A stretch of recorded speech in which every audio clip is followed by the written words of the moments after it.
Salut à tous, c'est Amé de Otaku Manga Lounge, je suis là pour vous parler des sorties manga au Québec. Et aujourd'hui, le manga que je vais vous présenter, c'est The Empire of Corpses. Alors, très belle couverture, comme vous pouvez le voir, très bien travaillé. C'est un shonen qui se base sur le mythe du monstre de Frankenstein. C'est un manga qu'on pourrait qualifier de légèrement gothique. Alors, on n'est pas sur du gothique extravagant, c'est des petites touches gothiques qui sont amenées ponctuellement au scénario et au dessin. Ça reste très léger. Et c'est surtout un manga qui va se situer dans une ambiance steampunk. Donc on va suivre une civilisation à la fin du 19e siècle qui a inventé une technologie révolutionnaire, celle de pouvoir fabriquer des vivants avec des morts. Sauf que c'est une technologie qui demande des compétences extrêmement poussées en médecine, en mathématiques, en physique, en chimie. Et donc la création de ces nécromates n'est réservée qu'à une minuscule élite. Notre héros s'appelle John Watson, c'est un jeune étudiant en médecine, et malgré son jeune âge et son manque d'expérience, il va réinsuffler la vie à Vendredi, son meilleur ami, en le transformant en un nécromate extrêmement abouti. Seulement il va se faire prendre par la police, et quand les inspecteurs vont s'apercevoir du génie de John, ils vont lui proposer un marché.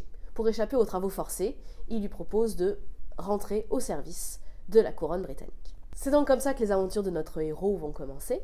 Il va alors s'embarquer pour les Indes, qui sont alors sous domination britannique, où on va lui demander de résoudre des enquêtes qui impliquent des nécromates. Mais lui, il n'a qu'une seule idée en tête, c'est de rendre son âme à son ami Vendredi. Vendredi étant le nom du personnage, bien sûr, pas la date à laquelle il veut lui rendre son âme.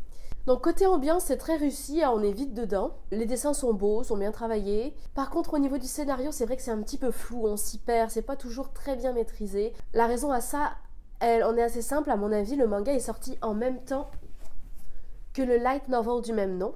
Le light novel étant l'œuvre originale et contenant beaucoup plus d'informations que le manga. Donc c'est sûr que dans le manga, on prend quelques raccourcis, donc des fois ça donne quelque chose d'un petit peu plus bancal. Donc c'est vrai que si j'avais à conseiller un des deux, je conseillerais plutôt le light novel qui est bien écrit et qui contient beaucoup plus d'informations pertinentes pour le déroulement de l'histoire. Mais bon, ça reste un manga qui est léger, qui est très sympathique à lire et qui en plus va être édité en seulement 3 volumes.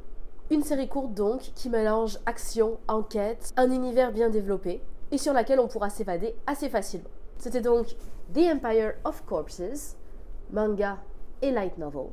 Et c'est là-dessus que je vais vous quitter. Salut à tous!